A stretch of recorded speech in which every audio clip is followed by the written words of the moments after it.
And we're live again here on Hack City for our Week 8 college football reaction show. Joe DeLeone here with Sean Anderson.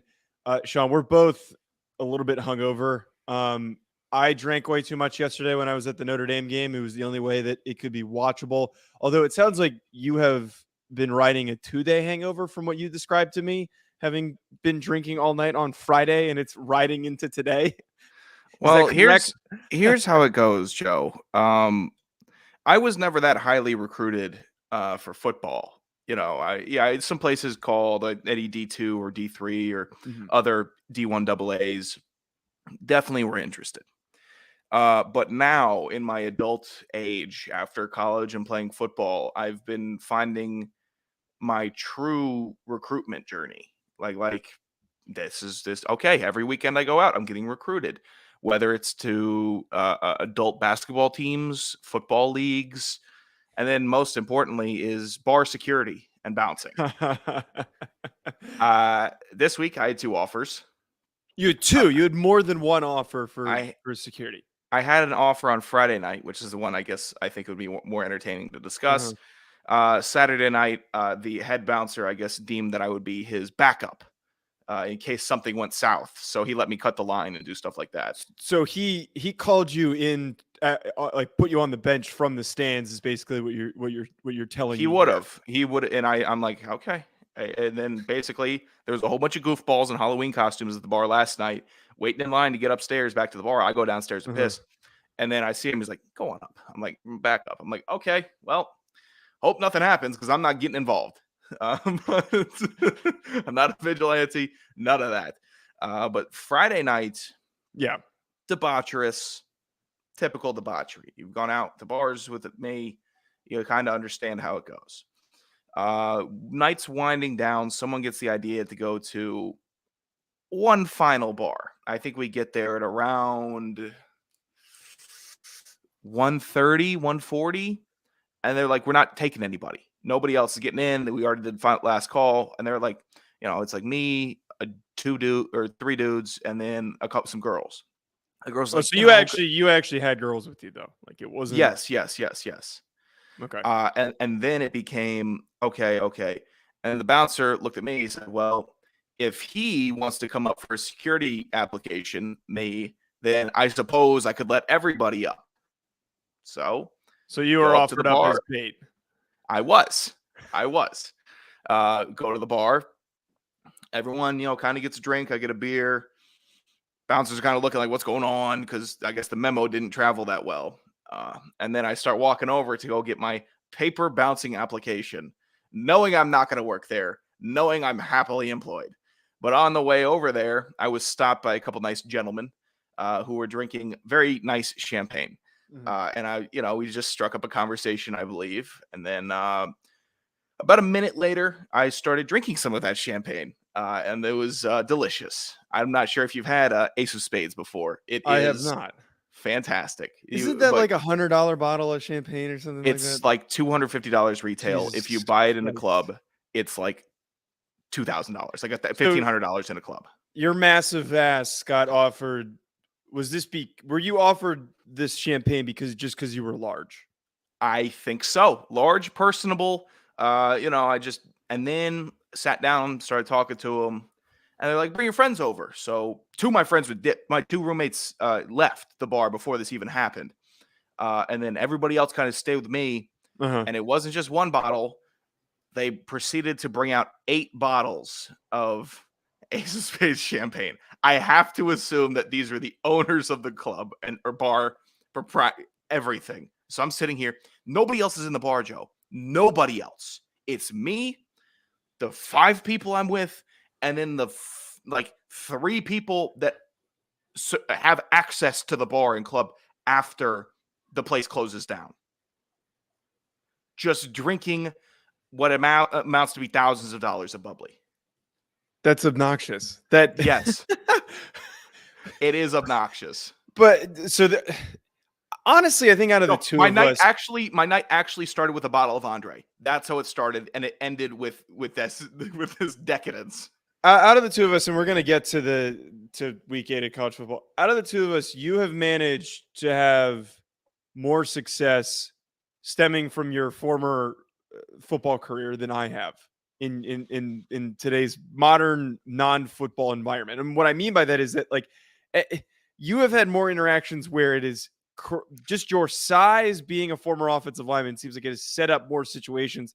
Like no one's coming up to me and be like, "Oh, you look like a portly fellow. I'm sure that you were a long snapper." Like that doesn't happen. Long snappers aren't really in vogue after this week. Yeah, I want to talk about that. But we'll talk about that at the end if we have time. But it seems like you continually keep having these opportunities presented to you just because the colossal size of being a former offensive lineman. Well, I kind of know how to work it a little bit. I can work it if it looks like an intimidating crowd or a time where I need to put on my serious bouncer face, I can do that. And if it seems like, hey, all right, time for the big fella and not big smoke to come hang around, big fella, big goofy grin, all this stuff, just laugh and having a good time, then we're having a good time. I think you've experienced that. Yes.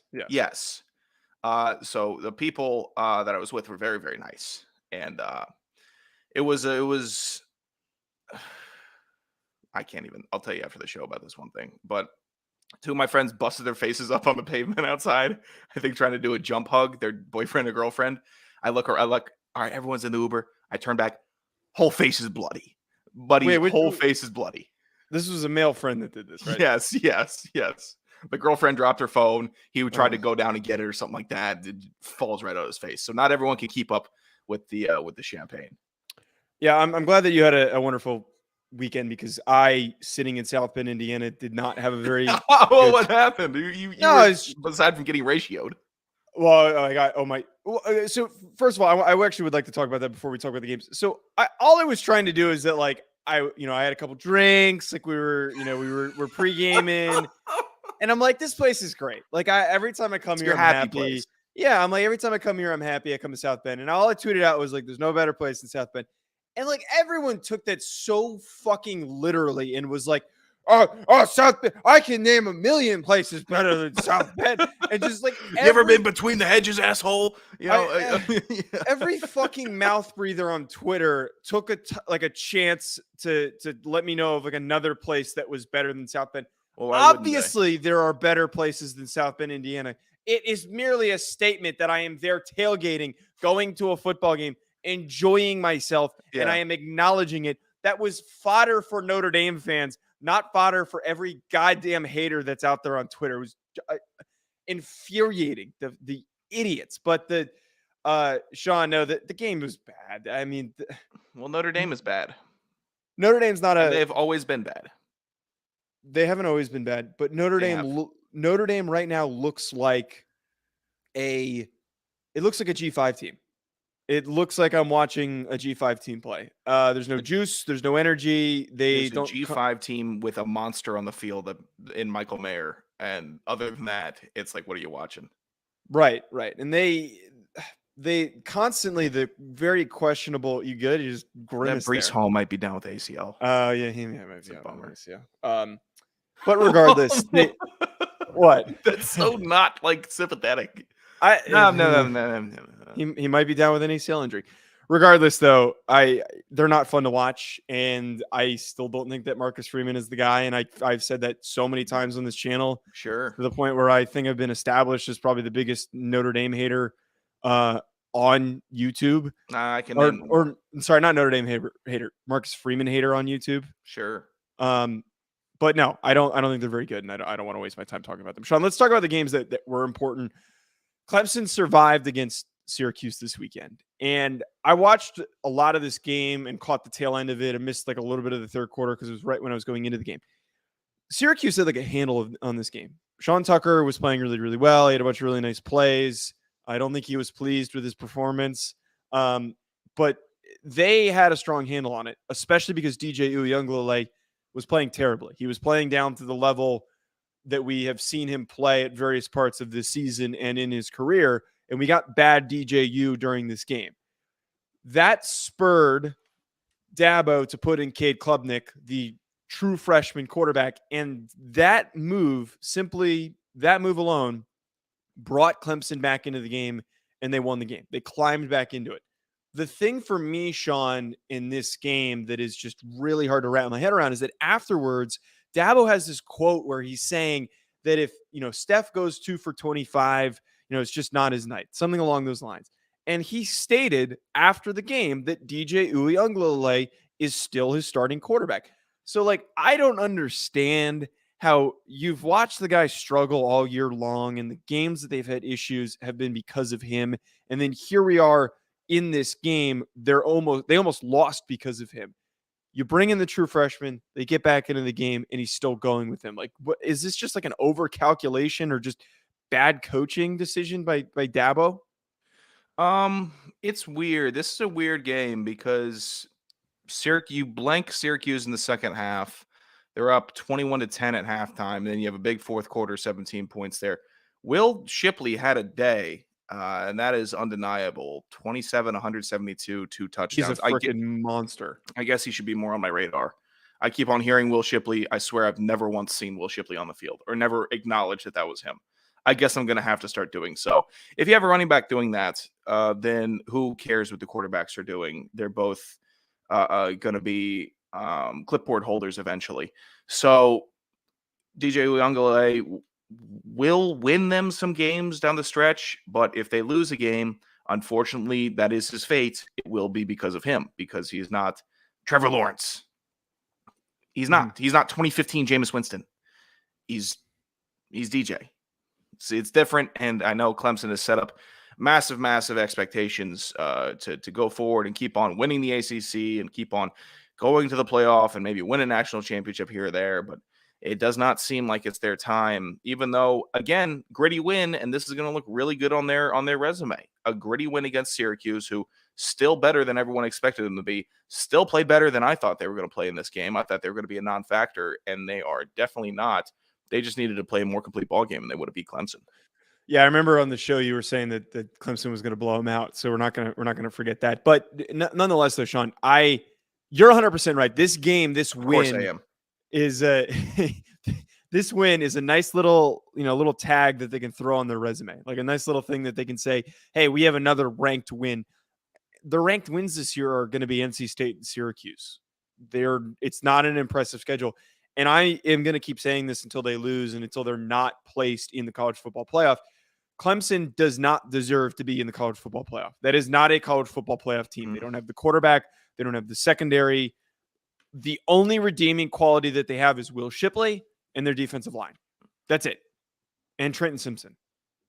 They have got really good athletes, but that is not a program that I'm scared of if they had to match up with Georgia or Tennessee. They're getting blasted. Maybe they can hang with Alabama because Alabama's shown a little bit of weakness, although they looked fine against Mississippi State. I just don't think that this team is competitive enough to compete for a national championship, and they shouldn't even be in the conversation. Looking at the rest of their schedule, play at Notre Dame next week, easy win versus Louisville versus Miami. Two more. Miami, for some reason, feels like they're going to make it way too close against Clemson, even though they're awful. But Clemson might fold versus them. And then versus newly ranked 25 South Carolina as their last regular season game of the year. Not looking at it now, not a very tough schedule. You have Syracuse. They're going NC to win State. out. They beat Syracuse, NC State, and Wake Forest. Wake Forest is the other good win that they have. That was a really good win, but at the same time, how much stock do you give in them beating Florida State and then this cakewalk barnyard ass finish to the year? I don't know. Would you rather have Clemson or Oregon? Undefeated Clemson with a barnyard ass back half of the schedule, or Oregon who keeps on running it, but took a barnyard loss to Georgia at the first week. Oregon, and that's what it comes down to for me. Yes, yeah, and we talked about this on the preview show that Oregon has at least progressively shown improvement. I have only seen more struggles from Clemson. So I don't know, improvement against better teams, not better than Georgia, but better teams throughout the year. UCLA was no slouch, even though I said UCLA was going to cover. UCLA was no slouch. I think that the debate is going to end up coming down to, TCU is also going to be factored into this conversation too for that final spot if they win out. And I think that TCU, the rest of their schedule is relatively thin. And I'll look that up in a second when I finish my point. But I would much rather have, a one-loss Tennessee team, one-loss Alabama team, maybe even a two-loss Alabama team, depending on what happens, over Clemson. they're going to have the prototypical resume that qualifies them to play in the college football playoff, but they will not have the quality of team. And that's the debate that keeps happening with this shit, is that it's like, how do you look on the field? But then how does that argument work when you're undefeated? It's just very complicated because nobody has a right answer for this. TCU resume, stellar. Okay, take out the first 2 weeks in Colorado and Tarleton. Okay, take those two out. SMU, not an awful win. It's not, but okay, here's the rest of the stretch here. Beat number 18 Oklahoma. Dumpster fire, but still number 18 Oklahoma. Yeah. Beat number 19 Kansas. Stop their winning streak. Beat number 8 Oklahoma State. Oh, this is just their rankings. Is that when it happened? Must have been. Yeah. Because Kansas is not ranked anymore. And then beat number 17 Kansas State. Not a slouch. 4 straight ranked wins. 2 of those are barnyard teams. But those 2 last wins are good. Can I ask you, where did you get the word barnyard from? It's a house term. I like it. It's a house term that we've been using. Basically, that's a great word. Everyone's in different fantasy leagues with different rules and stuff. So if we're gonna, no one cares and everyone hates when others are talking about the other league instead of everyone's league that we're all in. So that barnyard ass league because it's like 2 flexes or some nonsense like that, like QB, all that. So that's just a house term. But TCU going up at West Virginia, Texas Tech, Texas, Baylor, Iowa State. A gauntlet. But that's a difficult final schedule. It's they a probably have difficult one of the hardest schedule. Final schedules out of like any of these top teams. What is this comment? Oregon would beat Clemson at a neutral site. Would be a 10-point. Okay, so let's actually have like a little bit of like attention and like go screw. I'm pulling up the schedules. Okay. Usually when we get a comment on these, Sean, I pull it up and then I'm going to read it and then we're going to talk about it. So first of all, Nike, which is probably one of the most hilarious Oregon fan handles on here. Oregon would beat Clemson at a neutral site and would be a 10-point favorite in Eugene. I don't disagree with that. I would actually maybe even give Oregon. Can we give them 6.5? Can we give them 6.5? No, I'm giving them 13.5. I'm giving them 13.5. 13.5? How do I leave the stream? You're being ridiculous. Oregon has put up huge point totals in this stretch of success that they've had. And I want to talk, we're going to talk about like the game in a second for them. They have put up really huge offensive production, exploded. And UCLA had a really good defense and they did what they did. What does Clemson have that they're going to hang close with Oregon? They don't have the only thing that they have, again, is their defensive line, and they get the ball out really freaking quick with Oregon. Like I have no faith that they're going to get after Bo Nix. They can't keep up. Look, man, you're kind of stretching it a little bit at 13.5. I'll give them 6.5 because that Oregon offensive line is pretty good. They're pretty solid. They got some maulers. Don't you usually give 3 points for if you're home? Isn't that like the bit? So, okay, if you give them 3 points, I'm saying that Clemson would lose by 10. So 13 points. I think that's fair. You could think that's fair. Okay. It was a good question though. And I love the handle. I want to talk about Texas Oklahoma State because this game was, the end of it was really frustrating to watch. Oh, dude. You went out of your way. Did you log into YouTube to comment that on your phone? You're an idiot. I kind of wish somebody was. I know we don't have active enough listeners for somebody to have pretended to be you, but that would actually be a good bit of somebody. I agree with that commenter. I agree with that. Shut the hell up. The Texas Oklahoma State game was really frustrating to watch because it played out the way that we talked about how it was going to play out in the first half, where they were just starting to build up this momentum. They were putting up all these points. And then Mike Gundy in Oklahoma State made what was probably the best halftime adjustment of the season out of anybody. And I can't exactly pinpoint what they did, but they took Quinn Ewers out of the game completely. He looked like a walk-on. He looked completely lost, out of place. I know I'm being a little aggressive, but he was off target. He looked confused. He didn't look like the same guy that we saw in the first half. And sadly, Sean, we're now doing the bit again. Like they're not back. Texas isn't back. Blah, blah, blah. I think, and I said this about USC, that they're a year away, and I think Texas is still a year away too. It's tough to fully recoup and and become a contender this quickly. It takes time. It takes a culture change. It takes all that stuff. Still a good football team, but they're a year away if they can't finish games like this. They're 5 years away if they can't learn how to tackle. The inevitable touchdown, game-winning touchdown for Oklahoma State had one of the more disappointing tackling efforts that I've seen out of Texas. And how are you going to be? You know what? At least Oklahoma State hustles on defense. I don't care if you're in the Big 12 and you can't play defense. At least mask it a little bit, right? At least try to Right. at least look like you're trying. Because when you don't look like you're trying, how am I going to be invested in your team? How am I going to get my AP top 25 vote out to you? No, Okay, I'm working on getting my AP 20. No one's giving you a goddamn vote. Is Dan and Pat gonna hook you up with no chance in hell. Not if I'm going 0-6. Weren't they also one of your picks, by the way? They were also one of my picks. I texted something. I think I had Texas, dude. It was a bloodletting, and I don't even. What do I care about Texas or Oklahoma State? I care nothing. But you got make it look better. Make it look better, Texas. Right, but this game has. What were we gonna say? Go ahead. I was gonna say on the Ewers point, he got out schemed and Texas got out coached. But the arm, fuck this term. I hate this term. Every time I hear someone talk about it, it's because they're not descriptive with how he throws his spiral, how his mechanics are with his timing in his feet and his hips and his shoulder. But the lazy term as of arm talent, Quinn Ewers has it. He does. He got out schemed. There were times where you realize, oh, he's throwing the ball way harder than anybody else that I've seen throw the ball this year. He just does. His body, it all works in line to throw the football perfectly and sling it. So I'm not out on him because I see what it is.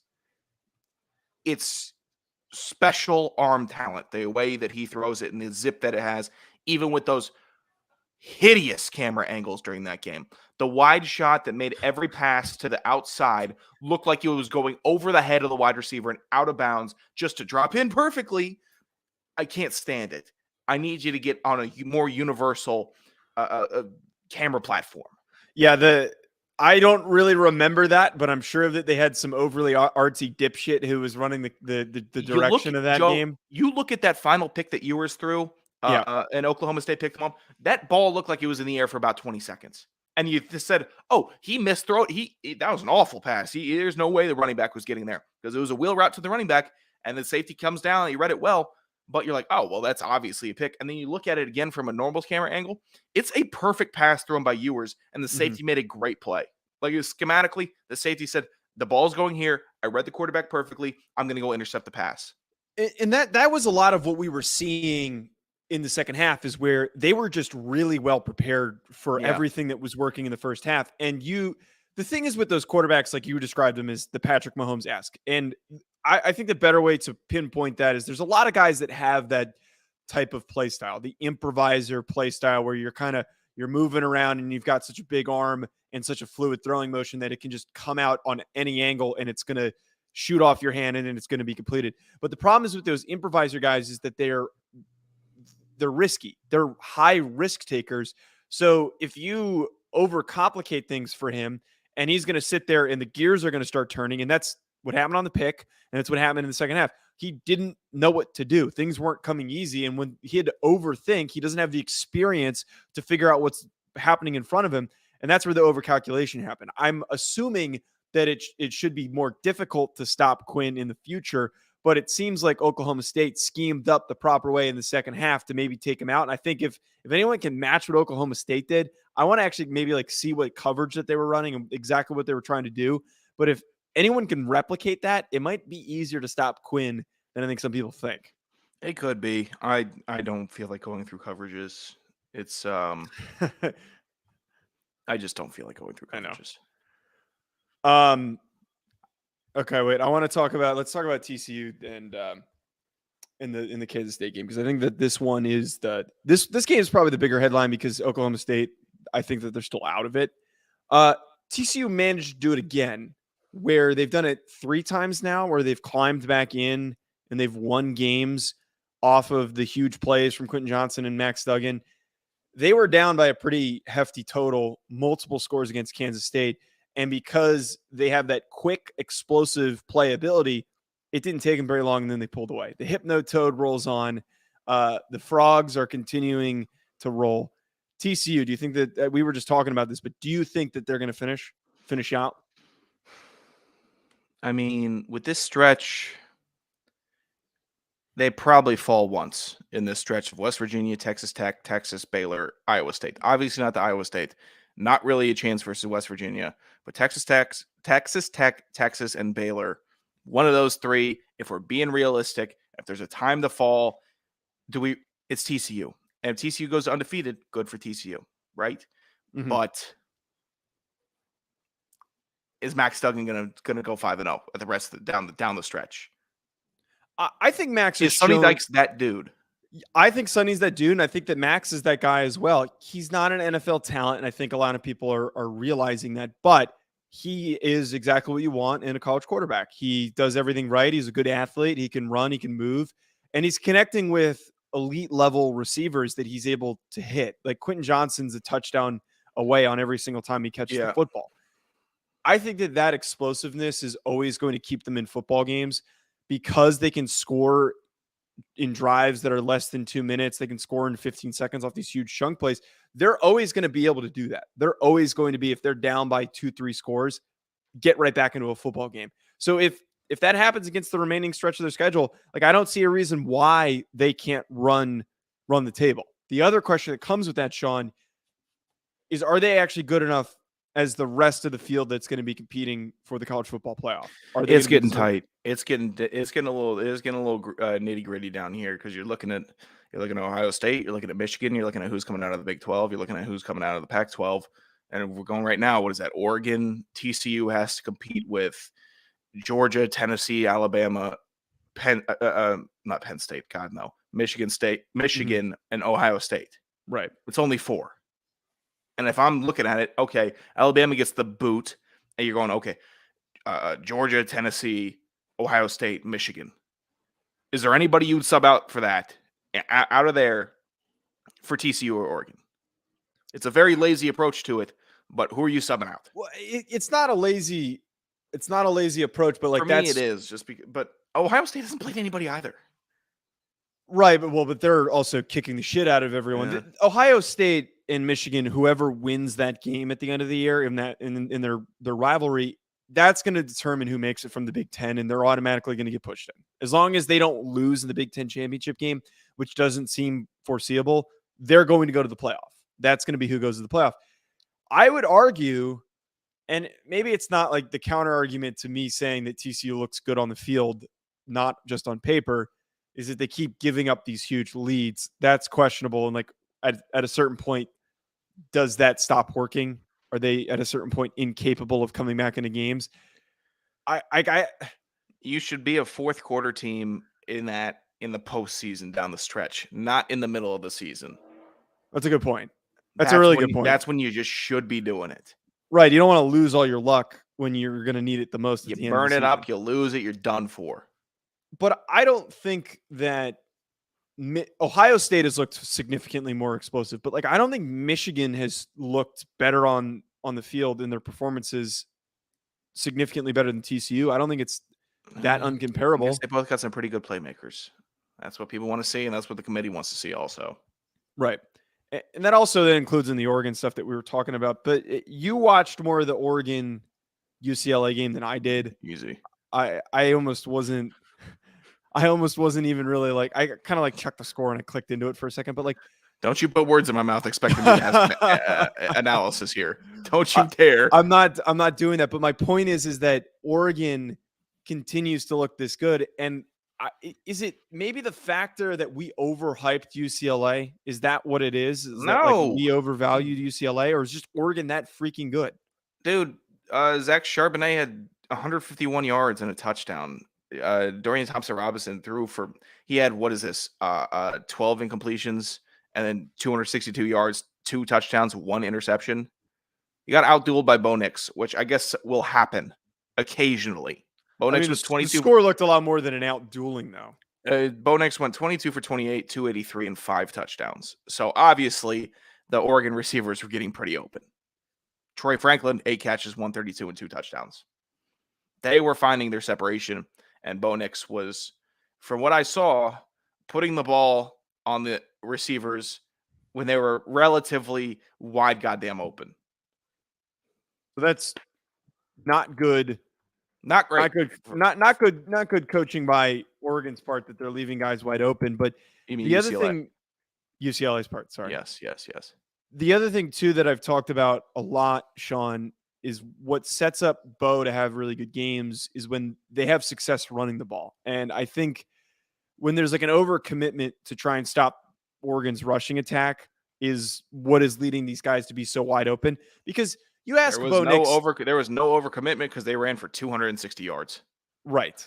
But that's my point is that like no matter what they were doing, they were giving up all these huge rushing gains and they were getting their ass beat at the line of scrimmage and on the ground.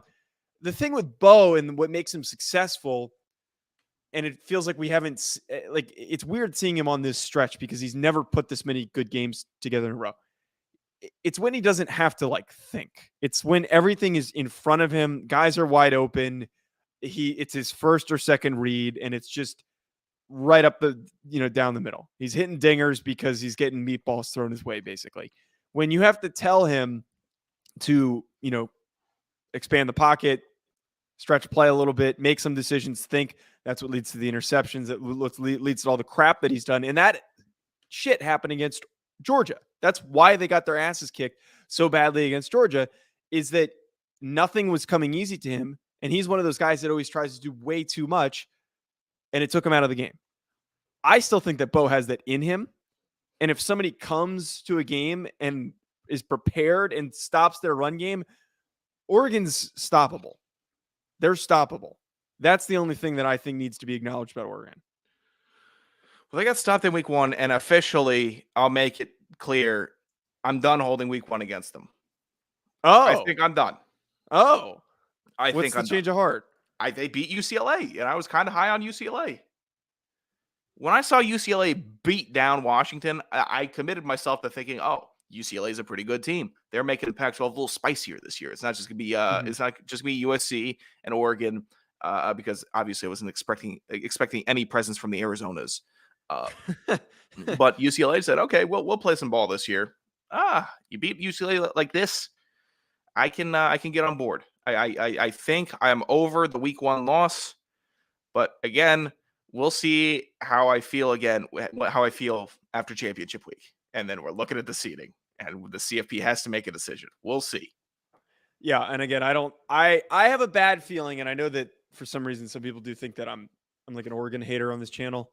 I think if somebody with a really good defensive line or really good run game comes out, this is a very random, how about them Buckeyes comment. If anyone comes out with a really good defense, really good run defense, that offense is not putting up 45 points.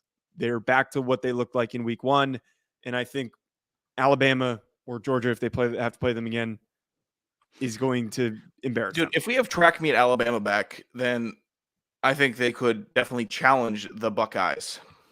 How about them just playing just a little crowd interaction there? Oregon, that if they're going with the track meet style, go with the track meet style. That's what you've always been good at, and now you have a quarterback that seems to be comfortable with it. You got a mobile quarterback again that everyone's kind of on board with. Well, they had a mobile quarterback last year. Who was it? Help me out. Who? Oregon did? Number 13. Oh my god! This is gonna be. He came from Boston College. I don't want to waste our time. It's like something Brown. It's something Brown. I forget. I don't want to waste your time being stupid. But what were you saying? That was it. Okay, that was it. Let's talk about the last game here, Sean. The LSU Ole Miss game that exposed Ole Miss. Anthony Brown. I knew Brown was his Had last to name. be stupid. I love honestly, Jim Knowles, Broyles Award winner. Yeah, 100%. Their defense and their transition from last year is night and day. Absolutely night and day. Buckeyes defense looks fantastic. Oh, Jim Knowles is the Buckeyes defensive coordinator. I'll start respecting the Buckeyes when Ryan Day stops dyeing his beard. You think he's dyeing his beard? You think that? Oh my God! You think he's got gray, dude? Look at his beard. It's probably hair and beard. When he stops dyeing it, then I'm going to start respecting the Buckeyes. I can't have a vain Oh, coach. it's way too dark. There's no way. How do you It's have way a too coach dark. that's vain? You're playing football. Yeah, you can't be doing that, man. You got to embrace the dark. You got to Great, embrace get the the gray, pepper. brother. Salt and pepper in there. It's a good look. It's a great football look.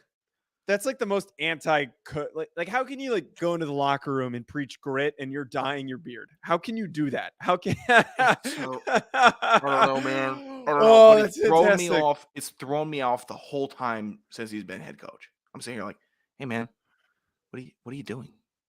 Stop that. But big fans of Jim Knowles. I'm totally gonna clip that. Jim Knowles has been fantastic. Talking about this LSU Ole Miss game continues to be frustrating. We started talking about it, and then my ADD kicked in, and I saw a comment. And I had to put it up on the screen. It continues to be increasingly frustrating being a Notre Dame fan. Nowhere land. I had no clue you were even talking about the LSU. I did. I started talking about it. As a Notre Dame fan, seeing continued success for LSU is frustrating. But at the same time, it's kind of like, actually, no, I'm not rooting for Brian Kelly. It's like watching your ex-girlfriend who left for a better looking guy and things are going really well and they're happy. That's exactly what it is. And I know you're smirking. I'm not smirking. But I actually saw my ex-girlfriend last night. Did you? Yes. Let's talk about that after. Yeah. But that's exactly what this is like. That's exactly what this is like, is that they're having success and they shouldn't be. And Brian Kelly has always failed to step up in big games, and he did. And he's starting to do it and string it together on a more consistent basis. Sure. Ole Miss might have been exposed, and I think eventually that they were going to be. But I think the bigger story here is how far away is LSU from actually being in a national championship conversation like they were with Ed Orgeron. I got to stop. I don't think Ole Miss got exposed. I don't think they wanted it. I think LSU wanted it. So you think Ole Miss is better than that? So you think they played soft, but they're still good? Yeah, they played uninspired. They said, oh, it's LSU. Look at that week 1 that they had versus Florida State. They're still that same team. They're not. They've gotten better progressively every week. Ole Miss and the players just, hey, we're LSU. We're sweet, man. We're ranked number 7 right now. We're Ole Miss. They came out there so flat. Oh, yeah. Destroyed my wallet, but it is what it is. I'm not holding that against them. But when I watch the game, especially through that lens of you're messing with my money, I'm going to pick up on stuff that I wouldn't have been able to pick up on before. You messed with my money, Ole Miss, and that's how I know you were dogging it out there. They were dogging it. They were not. LSU, we talked about it. How are they favorites going into this? How are they 2-point favorites going into this game? They're at home. I guess Vegas knew that Ole Miss was out drinking the night before, or that LSU was in bed. Something happened where they knew that this was going to be an LSU victory.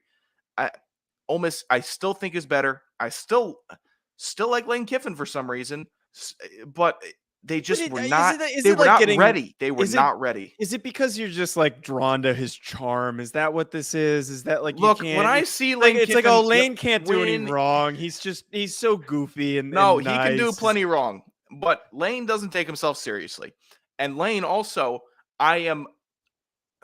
he's just a ball coach. That's what he is. He's a shit talker. He's a fun dude. When I see Lane Kiffin, you know the clip I'm talking about also.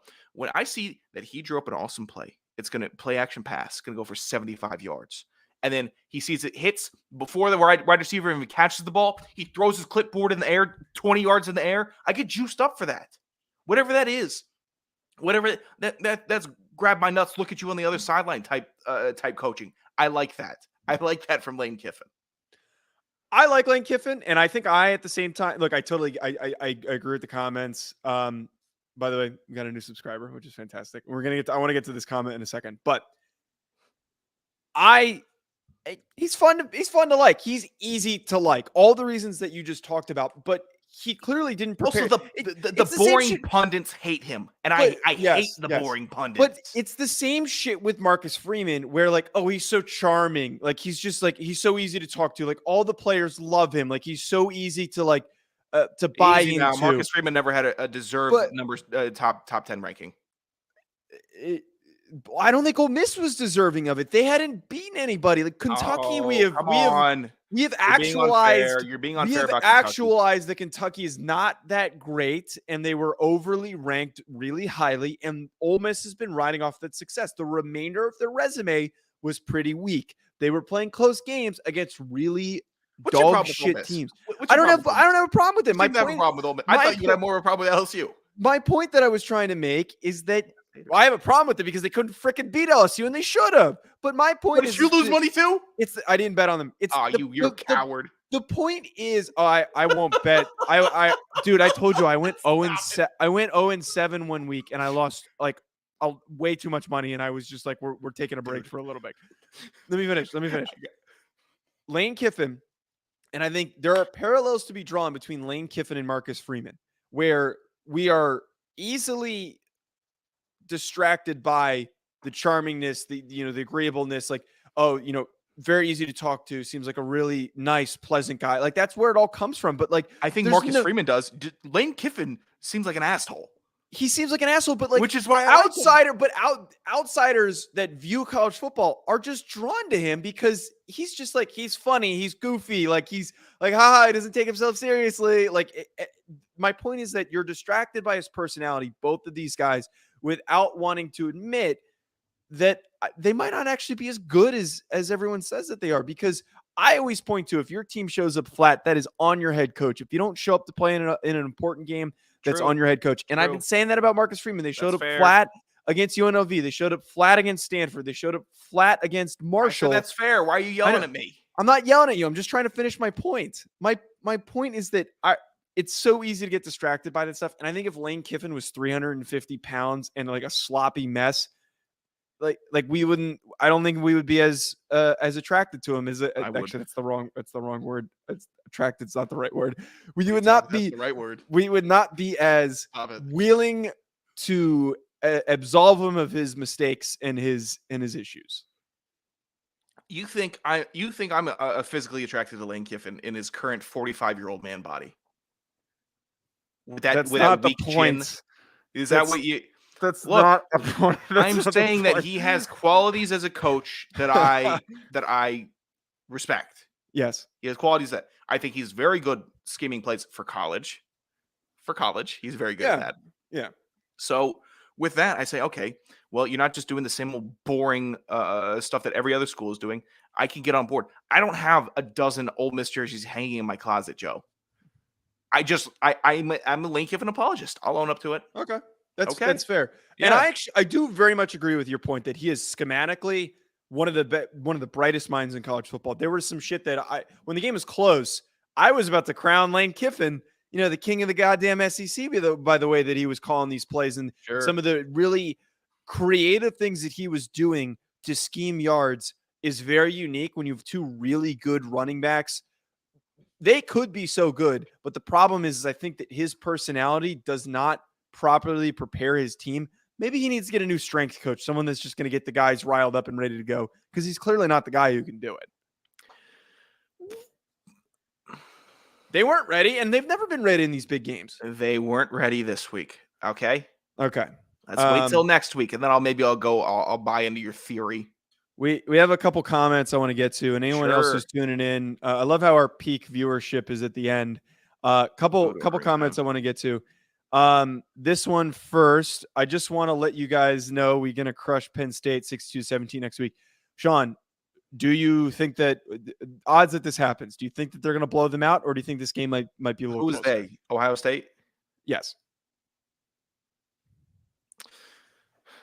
Maybe not, obviously not 62-17, but do you think it's a blowout, or do you think Penn State? Blowout. Okay. Because Ohio State's got too much depth at the receiving core. They just do. So Joey Porter Jr. can only close off so much of the field. And I guess with what you've been telling me, Joe, Mhm. about this Ohio State defense, if they can bottle up those two fantastic running backs that Penn State has, then Ohio State. I'll go with Ohio State. I don't like CJ Stroud as an NFL prospect, but he's fantastic in college, just like all Ohio State quarterbacks are. Yeah, I totally agree. I don't obviously not 62-17, but this is probably going to be a very big ass whooping on Ohio State's part. But you know It what? could be. You know what? No, it could be. It really could be, Joe. Because Penn State was embarrassing versus Michigan.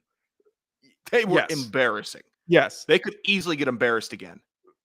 You know what Penn State is though, and I kind of came to this realization this weekend. The way that they played it, it's not really like a full baked quality theory. It's just that they kicked Minnesota's ass, and I know that game was at home, and this is a team that plays really well at home. No matter how bad they are, they play really well at home. But they're the best mid-tier Big Ten team.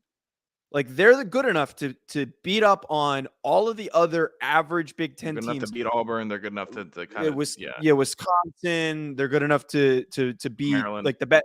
Right, they're good enough to embarrass those teams. But there's just such a massive gap between them and Ohio State and Michigan. It's just not even close. The fellas were talking about it. They were like, "Yeah, it's just they're always in third. Penn State's always in third behind Michigan and Ohio State. Yeah. Sometimes they'll creep up in a second, but they're never in first. And there's too much of a gap." Right. And maybe it's like James Franklin thing. I was reading there's a Marcus Freeman comment. I got distracted. Maybe it's a James Franklin thing. Henry Summers saying also the reason Bo had the time he did at Auburn was mostly because he was behind a garbage offensive line, mediocre receivers. Henry, I totally agree with this, but there's actually an added layer to this.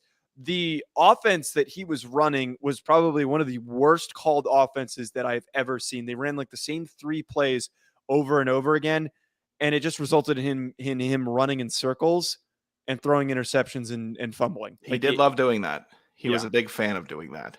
He was a very big fan of that. Same. We already talked about this, but Clemson's not a top 5 team, right? We agreed on that earlier. If I was going to put together a top 10, I would probably stick them at 6 or 7. Yes, I think that they are. If they finish undefeated, it is deserving to put them at 6 and play in the Fiesta Bowl or whatever the Peach Bowl, whatever the ACC affiliate is. I can't keep up with the stupid affiliations. Dude, don't put them in the playoff. I'm so dumb. I used to think that the bowls were named after things that went into bowls. So the Orange Bowl and then the Cotton Bowl and all that. When did you make this realization that 15 years old? Probably. Okay, that's not that bad. Probably 15, 16. I was sitting there this is a cool tradition. Oranges go in bowls. Sugar goes in bowls. This is cool. This is college football. It's a little wacky. And then, You also were taking low-level geography, or was it math? Hey, why don't you go screw? Why don't you go screw my geography or math? That's 15. You shouldn't have told me that. 15-year-old me would absolutely kick 15-year-old you's ass. Oh, probably. 100%. I would love to fight 15-year-old Joe. I think 15-year-old me beats 24-year-old Joe's ass. No, stop. Oh my God. What are you talking about? No, come on. 15 years old. I was 6'1", I think 180.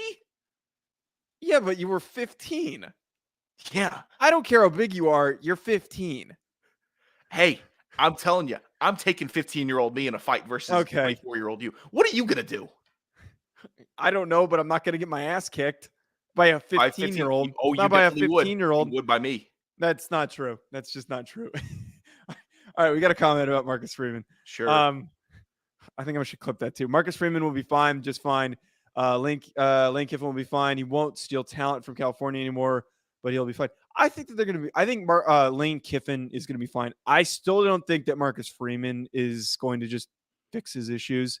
Lane will be fine because he's smart enough to. He's a brilliant coach, but they're just not going to be as good as I think everyone hoped that they would be this year.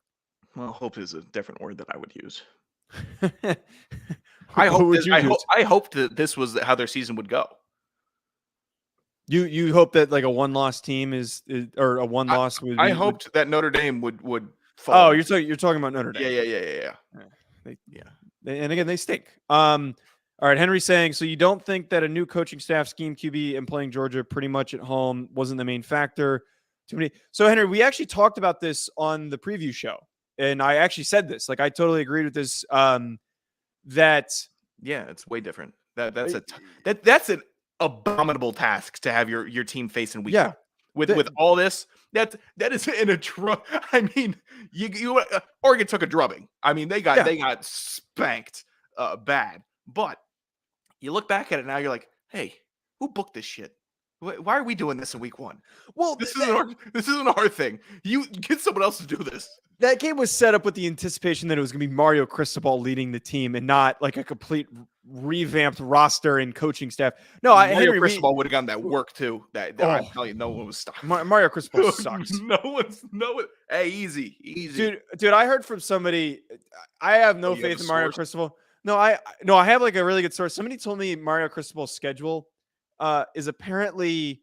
His schedule is apparently he wakes up at 4 a.m. every day and he doesn't leave the office until midnight and he comes home or like 11 o'clock and he comes home and he barely sleeps and then he goes into the office and then he allots like an hour a week or a couple hours a week to his family on Sundays and that's it. Like he's just in the office. He's putting all this time in. And like to me, it's like, why are you going this hard and you're putting all this time in? And that's the product that he doesn't want to see his family. That's why. That's Deion what it Sanders is. said it best. Deion Sanders said it best. If we weren't both producers, we had a producer, I would ask that producer to get that clip. He doesn't want to see his family. He wants to be in the office. He wants to be hanging around the guys, getting burritos up at the top of campus, going back down, watching some more film. Hey, we all love football. He doesn't want to be with his family. Nobody does at the end of the day, I don't think. There's a lot of people that do want to be with their family, but in football, it's like, oh, look how good of a coach I am, how many hours I dedicate. No, go see your family. So is the theory that Mario Cristobal isn't actually preparing for games? He's just waking up really early and then going and just goofing around in his office. The way that they look, that's very plausible. How much do you? I don't want to talk to anybody in the morning ever. So I'm looking around like, what? You want me to make you coffee? What? Okay. And that's another hassle in the morning. All right. For me, get me up out of here. Let the wife sleep a little bit longer. She can make her own coffee, kids, all that stuff. I'm Mario Cristobal. I'm gonna really care about Miami football and get them on the right track. Yeah. My internet's geeking a little bit. I could tell. Yeah, my internet's geeking a little bit. Let's you read the next question here. This is can we talk about Dan Lanning is doing a hell of a job at Oregon? I mean, we kind of just talked about that. Yeah, read it. Go ahead. Actually, I already read it. Talk about it while my internet fixes itself. Sorry, I'm discombobulated. How Dan Lanning is doing a hell of a job at Oregon. That defense is going to be scary next year. I guess Joe knows way more of the players than I do. He knows who Dan Lanning is. I kind of do. I know he was somewhere last year. Hold on? Let me take a guess. Do you actually not know where he came from? Hold on. Come on. All right. Venables was DC at Clemson. Yes. He got a new job. Lanning, was he he didn't step up. Was he already in the Oregon program? No. Okay, let me get another guess. He came from the SEC. Let me get another guess. Don't make that face. I can't Let me get another guess. This was like a really big hire. Someone in the comments dropped it. I'm sure it was a really big hire. I'm sure. This was a really big hire. This was a huge hire. Appreciate you, Black Star 15. No, Georgia. I'm sorry. I was so distracted by Jordan Davis and the Kobe team. Yeah, actually, that's true. I'm sorry. I didn't really care as much who Dan Lanning was when I'm watching Stetson Bennett torch folks. No, I totally agree though that they have looked fantastic. Coach. They've looked fantastic, and I think that you're coupling that with really good offense. I think that they're going to be dangerous, and they should be the favorite to win the Pac-12 after the whooping that they put on UCLA. All right, I want to get to this just last one, and then we're going to wrap it. I ended up going way longer than I thought we were going to go. Yeah. Because everyone decided to watch at the end of it and drop all their comments at the end of it. Thank you to everyone who did participate. Notre Dame wasn't a top 5 team from the jump. USC was a top 10 team to begin the year and is playing like it. That's right. That's no, right. no. USC is not Stop it. good. We You need to stop stop. it. You're We a need to homer. stop. We You're need a to stop. homer. I'm not stopping. USD is I'm not so stopping. overrated. USC They're is not. so overrated. They have a bad offensive line. My God, They have. first of all, how many coaches are you taking over Lincoln Riley? How many quarterbacks are you taking over Caleb Williams? What do you? They'll be good next year, but They're their good this year. Their offensive line, their linebackers, and their secondary stink. They're not good. They have so many holes on that roster. They're getting buoyed by the fact that Caleb Williams and the rest of them are so talented. They've got the best players at their positions, at key positions, and that's Is that it. their fault? Is that we're going to fault them? No, but Okay. yes, actually, wait. Yes, we are faulting them. They're not as good as everyone thinks they are. Everyone's just like, oh, Lincoln Riley, Caleb Williams, but they're not that good. That's me. You stink. Terrible analysis. I can't wait for the 26th. USC is going to beat Notre Dame by 80. I was debating going to that game, and I God, you guys played nobody. Yeah. Well, Ohio State, you had his chance there. BYU stinks. Lost to Liberty. Did you see that? Stanford. Yeah. You guys lost to Stanford? Yes, we lost to Stanford. What? I'm gonna wrap us up. Oh. What? You watched that? You knew that happened. I didn't know that. I didn't know that. I promise you. That's when we were in Campbell. I didn't know that. At Joe DeLeone. No, it wasn't. It was the BYU game. Okay. It was last weekend. At Joe DeLeone. At Sanderson Radio.